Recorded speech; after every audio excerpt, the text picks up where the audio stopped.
여러분 안녕하십니까? 오늘 7주차 우리 수업의 주제는 통일 한국 시대를 위한 북한 선교 전략.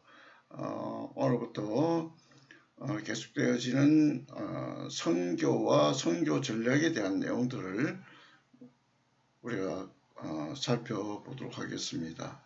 우선 우리가 처음 보고자 하는 그 내용은 북한 선교를 위한 북한 정황 이해, 여기에 대한 중요성을 우리가 살펴보려고 합니다.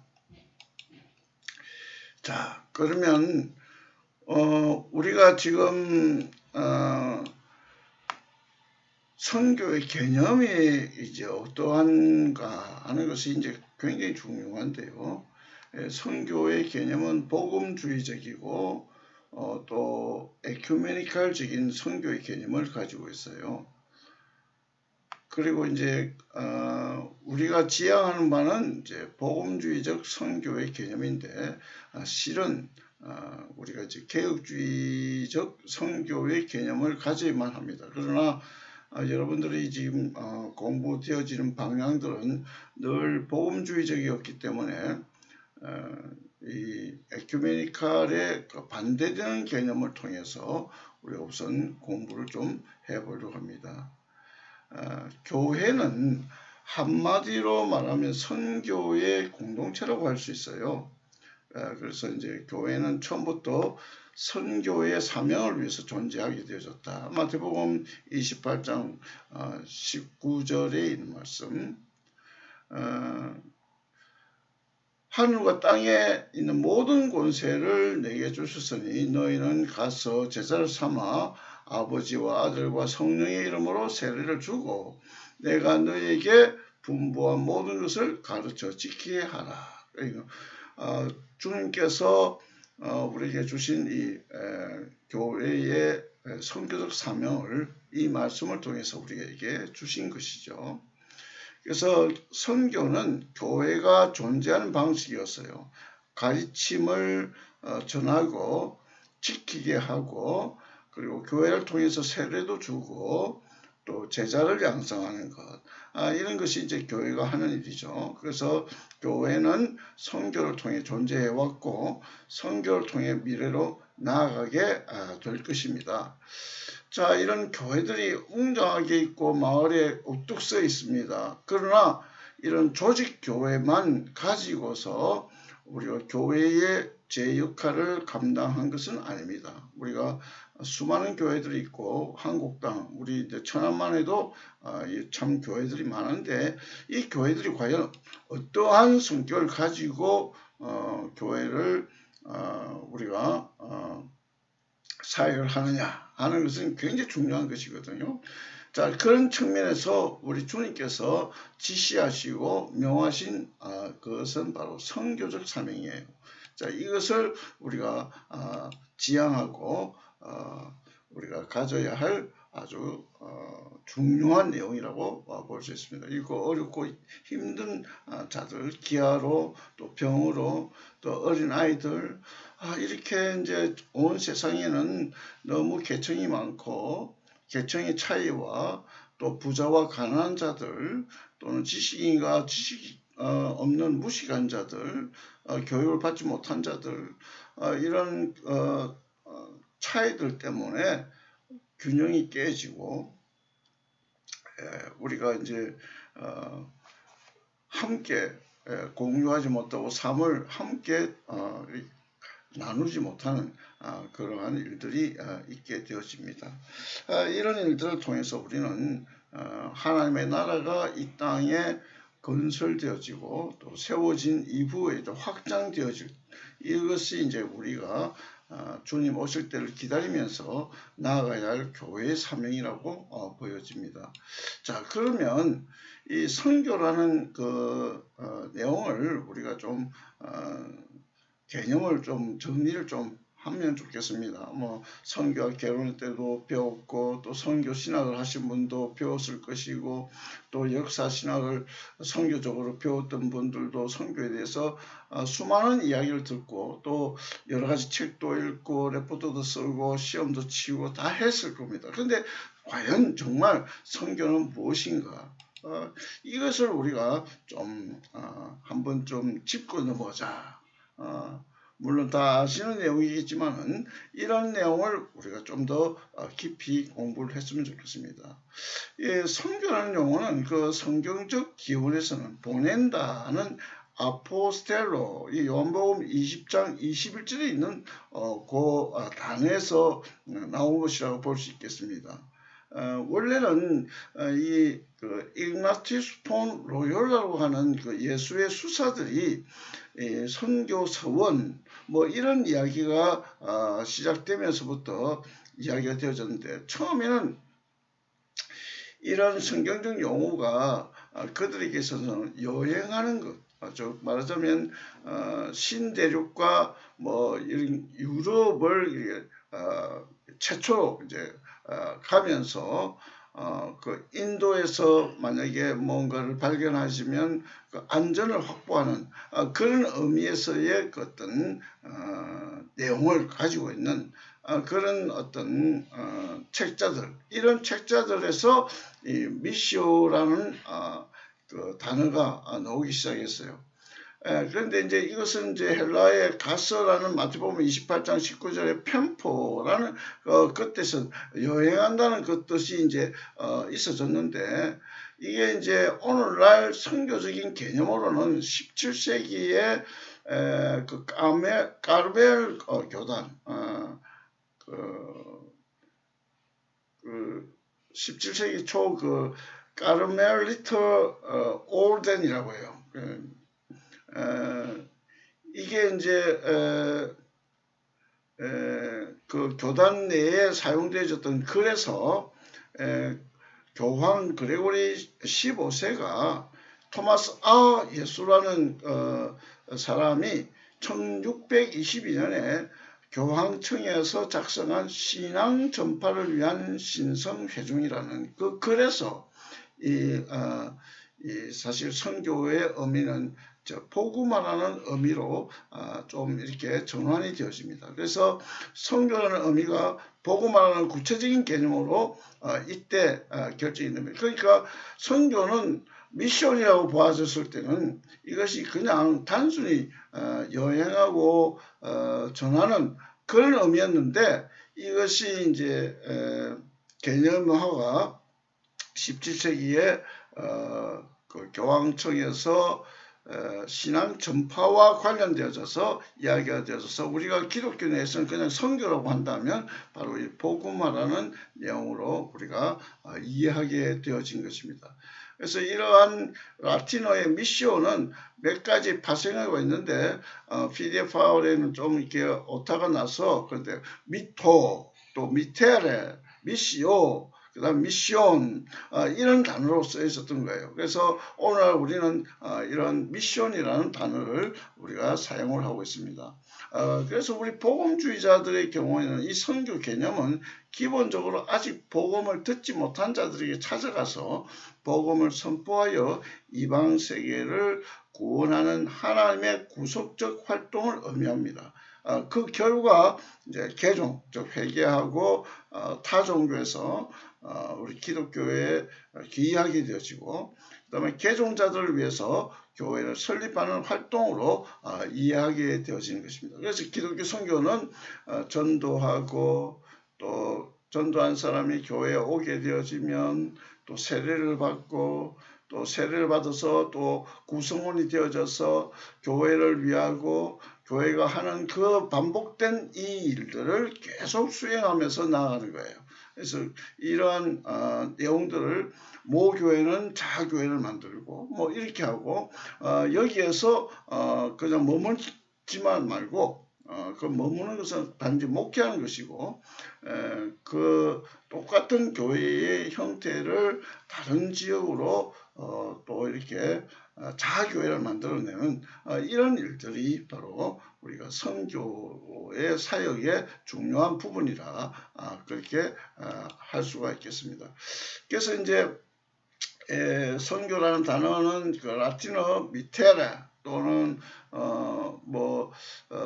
미토 또 미시오 미션스 이렇게 되어지는데 어원은 바로 아포스텔로 여기에서 이제 온 것이다 하는 것을 여러분이 꼭 기억해 주시면 좋겠습니다. 이게 이제 여기서부터 지구는 둥그니까 또 한 바퀴 돌아서 여기까지 여기에서 여기까지 이렇게 설명이 되어질 수 있을 거예요. 그러니까 전 지구가 다 하나님의 통치권 안에서 또 하나님께 예배드리는 그 순간까지 우리가 교회의 사명인 선교를 중단해서는 안 되는 것입니다. 자, 그것이 바로 미션인 것입니다.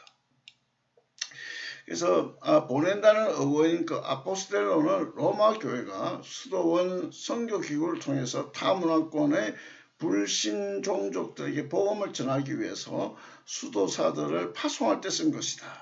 이 용어를 미시오라는 라틴어로 번역했고 보냄을 받은 자라는 의미로 사용되었다. 이 개념이 우리 머릿속에서 항상 떠나지 않고 간직해야 할 중요한 내용이다. 그렇게 생각이 되었습니다. 자, 그런데 이러한 내용을 우리 신학자들은 어떻게 생각을 하고 있는지 한 몇 분만 우리가 한번 살펴보려고 해요. 첫째, 이제 구스타프 바르넥, 구스타프 바르넥은 선교학의 아버지라고 하는데 이분은 선교를 고전적 의미로 이해를 합니다. 그래서 이방인 가운데 조직교회를 세워 교회를 확장하는 개념, 방금 제가 말씀을 드렸던 것과 같은 그런 교회의 확장의 개념을 우리 선교의 개념으로 규정을 했습니다.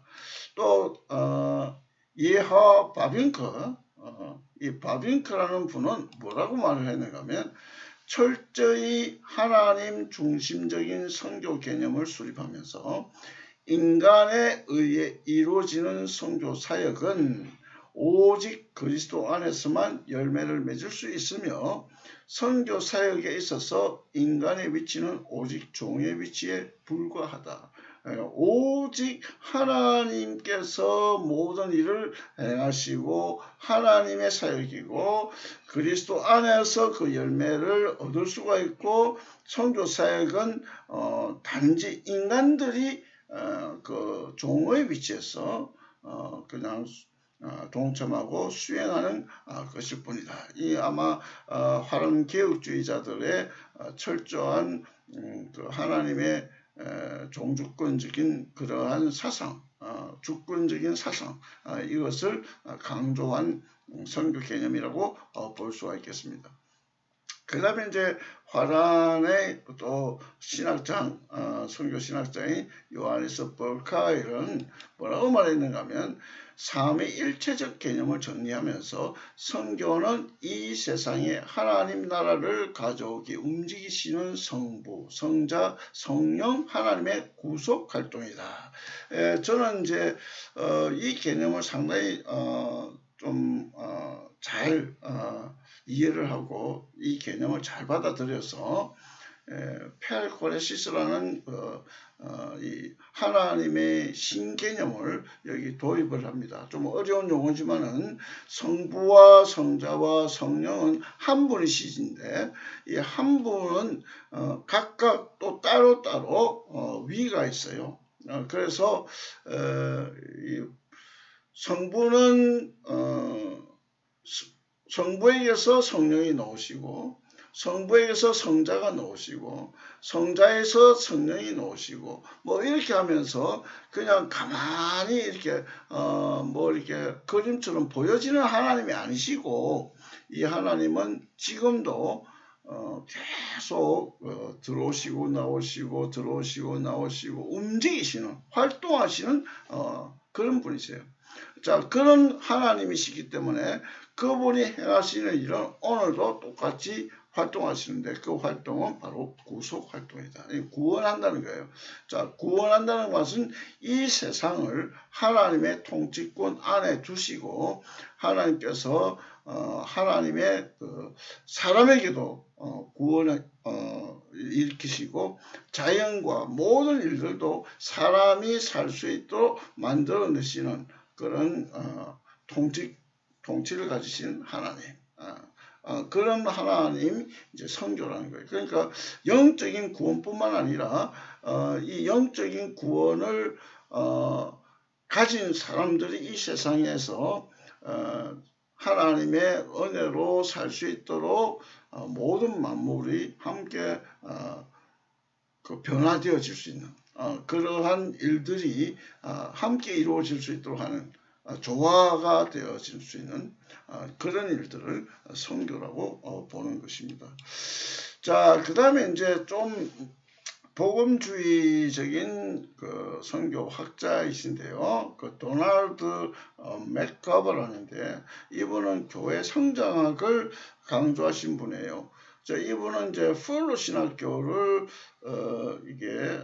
설립하셨고, 그 다음에 이제 인도에서 굉장히 오랫동안 사역하셨던 그 경험을 가지고 교회를 세우고 교회를 확장하는데 굉장히 관심을 가졌던 그분입니다.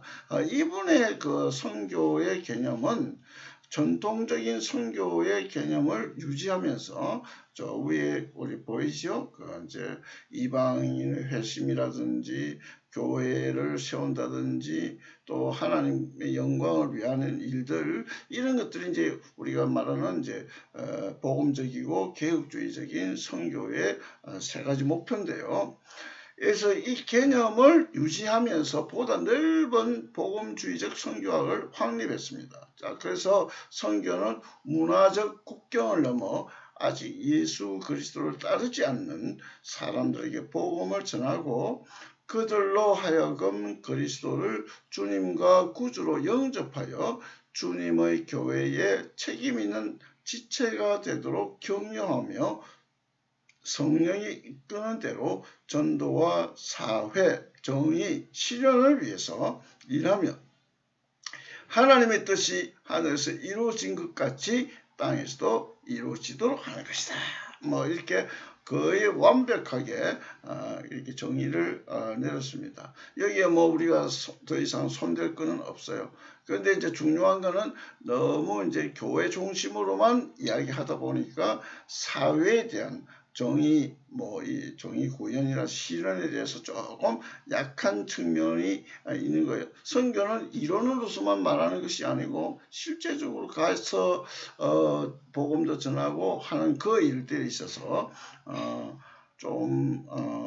이런 내용들만 가지고서는 우리가 실제적이지 못한 그런 경우가 좀 나타나는 경우가 있고요. 그 다음에 이제 사회학적인 신학적인 용어보다는 그 개념보다는 사회학적인 그러한 이론을 도입을 많이 하게 됨을 통해서 성경의 가치보다 이런 사회과학적인 가치를 좀 더 긴밀하게 좀 받아들이는 그런 측면에서 약간 부정적인 요소도 없지는 않았습니다. 그러나 이제 구스탑 바레넥이나 예하 바빙크나 요하네스 버카일이나 도널드 맥가버는 이런 사람들의 내용을 통해서 우리가 뭐 어떤 사람의 것만이 개념이 확실하다 뭐 이렇게 보기보다는 여러 가지 이제 좀 공통적이고 교집합적인 것들 이런 것들을 우리가 좀 보면서 아주 좋은 것은 우리가 계속 유지해 나가고 또 어떤 것은 우리가 조금 더 깊이 좀 수정하고 한번 바로 세워 나갈 수 있는 그런 어떤 개념들이 좀 더 도출되어진다면 아주 바람직한 그런 개념 도출이 되어질 수 있을 것이라는 생각을 해보게 됩니다. 그래서 이제 저는 이런 앞에 분들보다 이 데이빗 포시라는 분을 좀 더 관심을 가지고 공부를 했습니다. 자, 이분은 그 남아프리카 공화국에서 선교도 하시고 또 선교학자였어요. 그래서 아주 훌륭한 그런 선교학자입니다. 개혁주의. 그래서 이분이 이제 지은 책이 트랜스포밍 미션이라고 해서 지금도 번역되고 있는 그 책입니다. 여러분 아마 가지고 계신 분도 있을 텐데요. 이 데이빗 보시의 정의는 요약을 하면 16세기 이전에는 선교라는 용어는 삼위일체, 즉 성부에 의한 성자의 파송과 성부와 성자에 의한 성령의 파송 교리를 위하여 사용되었으나 최근에는 제3세계로 알려진 지역에 서구가 식민지를 확장하는 것과 밀접하게 연관되어 사용하는 선교라는 용어는 파송자에 의해 파송받는 개인, 단체, 선교사가 파송받는 지역의 사람들, 그리고 선교사가 부여받는 임무를 포함한 전통적인 개념이라는 아주 요약된 핵심적인 내용을 통해서 데이빗 보시는 정의를 하고 있습니다. 그래서 제가 앞에 그 데이빗 보시보다 뭐 도널드 맥가버런이라든지 또 구스타프 바르넥이라든지 이아 바빙크라든지 또 벌카일이라든지 이런 사람들의 내용을 아주 정교하게 모아놓은 그런 정의의 내용이다, 그렇게 할 수가 있겠습니다. 그런데 우리가 개혁주의를 이제 우리가 사실은 지향하는 사람들이기 때문에 그 개혁주의는 3대의 목표가 있어요. 그 푸티우스라고, 게르하르트 푸티우스라고 하는 이 하란 개혁주의자의 선교 목표는, 첫째는 그 이방인의 개종이에요. 그 다음에 이제 교회 설립, 그 다음에 하나님 나라 통치 확장, 이런 거예요. 자, 이런 내용들을 우리가 쭉 보면 여기 4개로 이제 나누었습니다만은 이방인의 개종, 교회 설립, 하나님 나라 확장, 이렇게 우리가 보면 틀림이 없습니다. 자, 그래서 데이빗 보시의 트랜스포밍 미션 그 부제는 Paradigm Shift in Theology of Mission, 이 책인데요. 이 번역이 되어 있어요. 여러분들이 이거 참조하시고요. 그래서 이제 이 보시는 2000년의 기독교 교회의 역사의 선교와 선교 사상의 변화를 철저하게 고찰할 때에만 선교의 정의를 내는 것이 가능하다고 그렇게 보았어요. 그래서 1세기부터 20세기까지 제가 사우스아프리카 가는 그 전해에 교통사고로 소천하셨는데, 이분의 책 속에는 역사적인 선교 패러다임을 제시를 하고 있어요. 그래서 선교의 예비적 정의 13가지를 제시를 했는데요. 그 핵심은 바로 이제 이런 것들입니다. 첫째는 기독교 신앙은 본질적으로 선교이다. 그 다음에 선교학은 기독교 신학의 한 분과로서 중립적인 학문이 아니다. 아주 핵심이다. 중요한 것이다. 그리고 선교를 너무 세분화해서는 안 된다. 그리고 선교는 하나님과 세상 둘 사이의 역동적인 관계이다. 이게 무슨 말이에요? 그럼 하나님과 세상의 어떤 관계가 없이는 이 선교는 바로 그것을 연결해 주는 수직적인 관계예요. 세상은 바로 우리가 인간들이 살아가는 이 땅을 말하는 것이잖아요. 그런 관계가 이어진다는 거예요. 그 다음에 교회의 선교 사역은 이 땅에서의 보증 없는 신앙의 행위이다. 내가 뭔가를 얻기 위해서 하는 게 아니에요. 선교 사역은 그냥 신앙적인 행위인 것입니다. 그 다음에 기독교의 전체 실존은 선교적인 실존으로 특정 지을 수가 있습니다. 그러니까 내가 신앙을 가졌다고 하는 것이 실존적으로 특징되어질 때는 선교적인 삶이 있어져야만이 기독교인으로서의 의미가 있다는 거예요.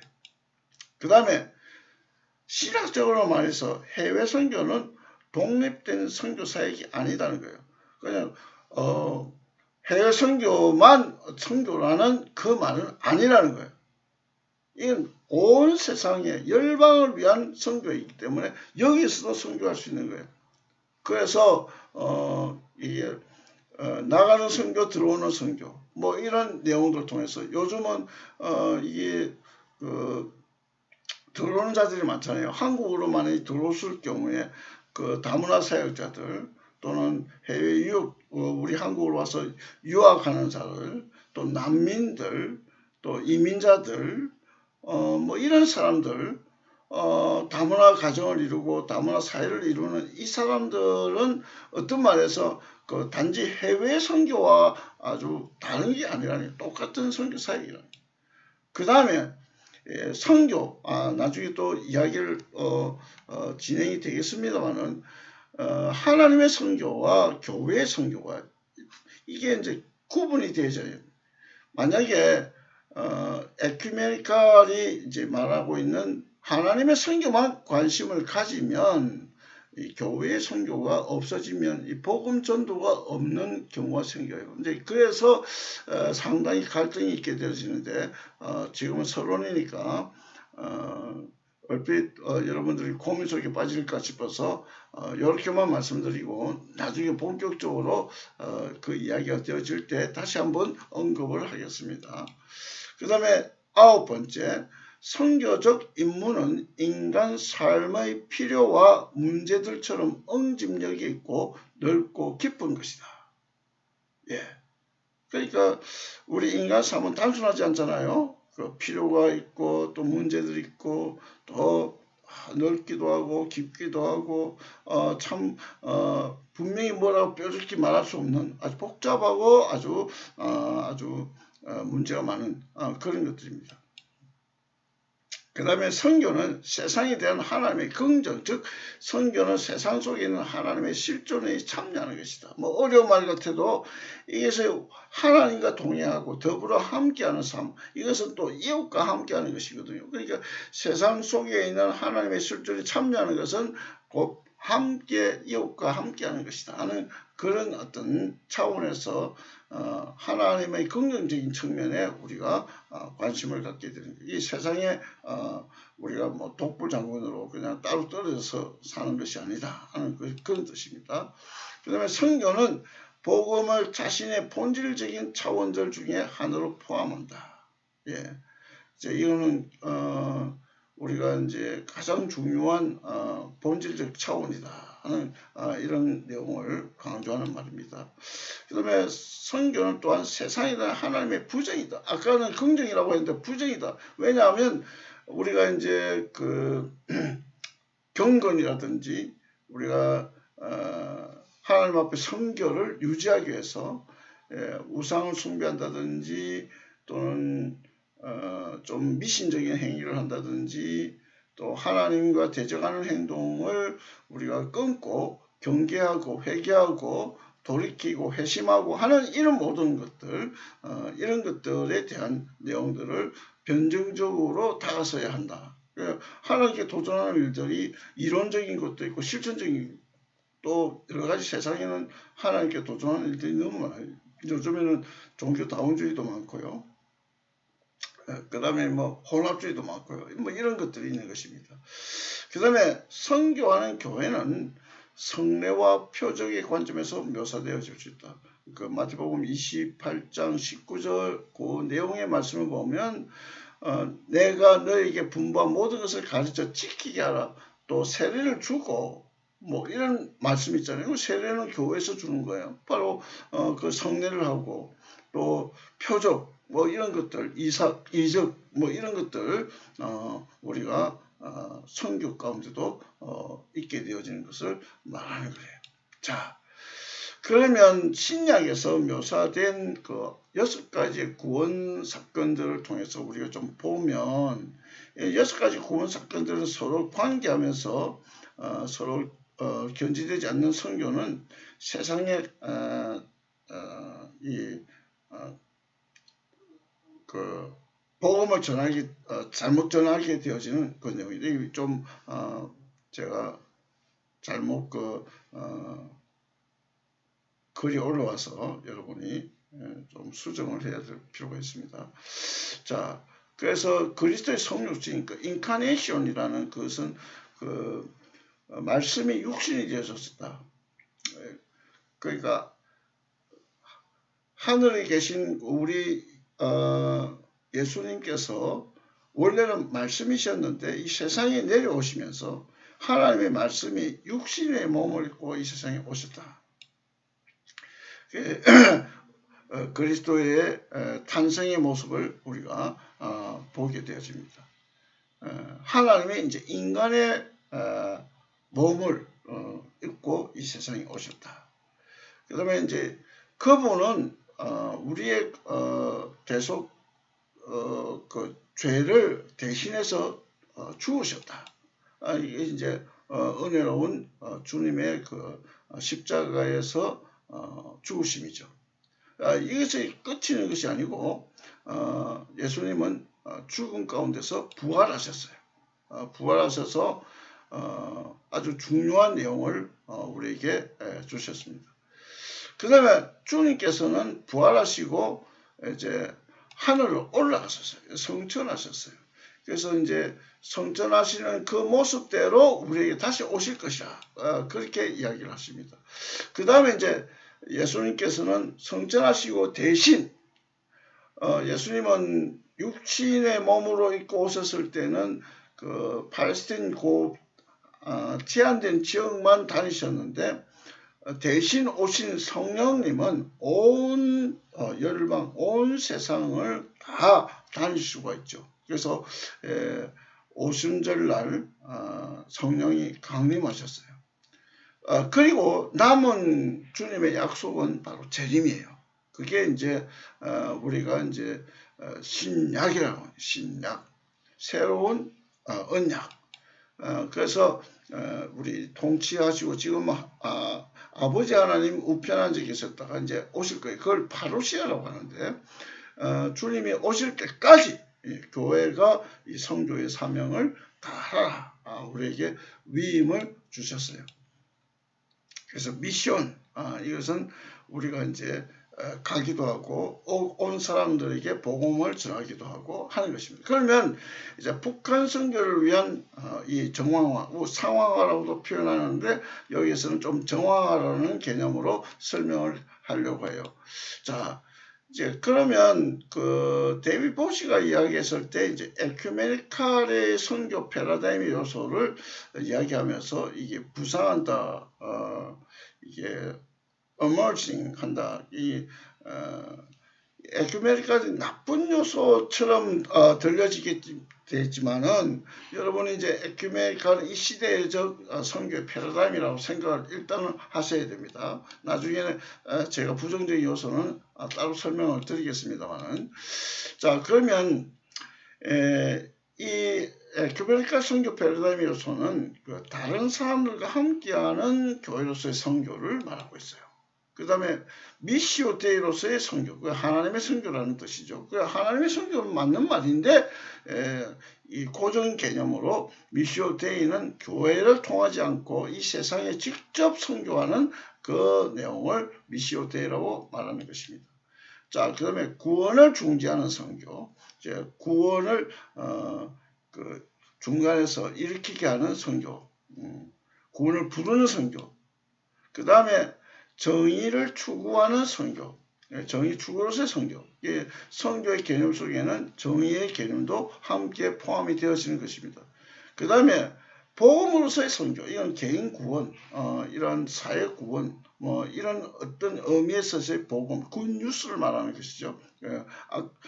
조금 전에 말씀을 드렸지만은 예수님의 탄생과 예수님의 사역 가운데 또 고난을 당하시고 십자가에 죽으심과 그다음에 부활하심과 또 성천하심과 또 그다음에 재림하시는 그 모든 내용, 주님이 행하시는 그 내용, 그것이 복음이잖아요. 그런 내용. 그 다음에 이제 상황으로서의 선교.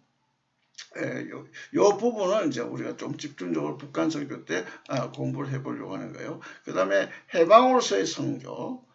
이것은 우리가 말하자면 개인 구원보다는 이제 뭐 민중의 신학, 그 다음에 흑인 해방 신학, 뭐 이런 내용이죠. 여성 해방 신학, 뭐. 그런 내용입니다. 그 다음에 문화로서의 선교, 선교의 핵심적인 문화 이해가 있어야 되는 거죠. 타문화권 혹은 다문화권 이런 문화권 안에서 일어나는 선교. 그 다음에 공동 증거로서의 선교. 이건 우리가 공공성을 이야기하는 거죠. 사회성. 그 다음에 10번째는 하나님의 전체 백성들에 의한 사역으로서의 선교. 우리가 이제 말하자면 교회가 다 다르고 교단이 다르고 교포마다 어떤 신학 색깔이 다 다르지만은 교회는 하나예요. 그래서 전체 백성들에 의해서 이루어지는 선교 사역.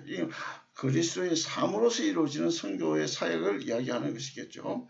그 다음에 타 종교인들에 대한 증거로서의 선교. 이건 회심을 일으키는 선교. 이건 복음 전도와 관련되어지는 굉장히 중요한 내용이라고 봅니다. 그 다음에 이제 신학으로서의 선교. 우리가 이제 공부할 때 선교 신학할 때 선교 신학을 기초적으로 공부하지 않고 그냥 선교를 배우면 이거는 기초가 없는 집은 무너지기가 쉽죠. 그래서 그런 내용들을 포함한다고 그렇게 봅니다. 그래서 데이비 보시가 이야기한 그런 내용들. 그 다음에 13번째 소망의 활동으로서 선교. 이것은 우리가 재림을 기다리면서 희망을 갖게 하는 그러한 하나님의 나라가 확장되고 온전한 하나님의 나라가 되어질 것을 기다리고 소망하는 주님 재림하실 것을 기다리는 새 하늘과 새 땅 이것을 기다리는 그러한 선교를 말하는 것입니다. 자, 그러면 미시오 데이의 이론에 대해서 우리가 조금 한번 생각을 해봐야 할 필요가 있는데요. 미시오 데이의 선교 이론의 문제점은 뭘까요? 그것은 다른 것이 아니고요. 교회를 너무 무시하는 거예요. 즉 말하면 교회보다는 세상을 더 관심을 갖게 하는 거예요. 하나님, 교회, 세상이라고 하는 전통적 개념을 이제는 하나님, 세상, 교회. 그러니까 교회는 있어도 되고 없어도 되고 단지 세상만 구원하면 된다는 그런 이론이 나오게 되었어요. 그게 이제 그 에메르톤 나크피라는 사람의 글 속에서 우리가 볼 수 있는데요. 선교사들에게서 아시아 사람들을 고난당하는 그리스도의 얼굴을 보기보다는 우호적인 괴물의 얼굴을 본다. 그러므로 현 제도하에서 선교사가 아시아를 위해서 할 수 있는 가장 선교적인 임무는 아시아를 떠나는 것이다. 그러니까 사실상 좋지 못한 이미지를 가지고 있는 선교사는 미셔너리 고 홈 이렇게 이야기하는 거죠. 너희들끼리 잘 살아. 불교 믿는 사람 너희들끼리 잘 살아. 평화롭게 살아. 힌두교인들은 너희들끼리 잘 살아. 이런 거죠. 그런데 이제 보온해프 같은 사람은 교회의 외국 선교 사업을 자기 보존을 위한 투쟁이라. 교회의 사역을 아주 좀 비꼬는 듯한 아주 좀 잘못된 부정적인 요소로 또 보는 거예요. 그다음에 제임스 헤스히 같은 사람은 기독교 선교를 이기적인 전쟁이라고 보는 거예요. 이게 이제 복음 전도하기 때문에 분쟁이 일어났다는 게 샬롬이 안 일어난다는 게. 이래서 그 요한에서 후켄다이 같은 사람은 미시오 데이를 주창하면서 복음을 전도하는 일, 교회가 전하는 일, 이게 아니라 하나님의 직접 세상에서 사역하게 하는 그리고 평화롭게 하고 종교적인 갈등이 일으키지 않는 그래서 어떤 종교를 가져도 사실 평화롭게 한 공동체처럼 잘 살아가는 그게 중요하다고 그렇게 이야기하는 거예요. 그러니까 이 노란 네모 속에 있는 내용을 한번 보세요. 교회의 선교는 지속적으로 갱신되고 제고될 필요가 있다. 선교는 타 종교와 경쟁이나 개종시키는 활동이 아니며 신앙을 전파하는 것이나 하나님 나라를 세우는 것이 아니다. 그것은 사회적, 경제적 또는 정치적 활동이 아니다. 그러나 이 모든 계획도 교회의 관심이 개종, 교회 성장, 하나님의 통치, 경제, 사회와 정치들은 장점이 있는데 다른 방식인 미시오 데이로 아주 변화시키고 정화시킨다는 거예요. 그래서 교회를 오히려 십자가 밑에 둔다. 즉 교회의 주도적이고 중요한 역할을 아주 감소시켜버렸어요. 그것이 이제 미시오 데이의 선교 이론입니다. 이 WCC 에큐메니칼이 이야기하고 있는 것이에요. 자, 이런 것들을 통해서 어떤 일이 일어나는가 하면 종교 다원주의가 일어나고 그 다음에 상황화 패러다임 이런 것들이 이제 일어나게 되었습니다. 자, 그래서 상황화 선교에 대해서 우리가 좀 보겠는데요. 상황화 패러다임, 오늘 이 시대에는 이런 시대에 우리가 살고 있고요. 또 포스트 모던 시대의 선교의 상황화 패러다임 속에 있어요. 그러니까 종교다원주의적 패러다임, 상황화의 패러다임, 이러한 상황 속에 우리가 놓여져 있습니다.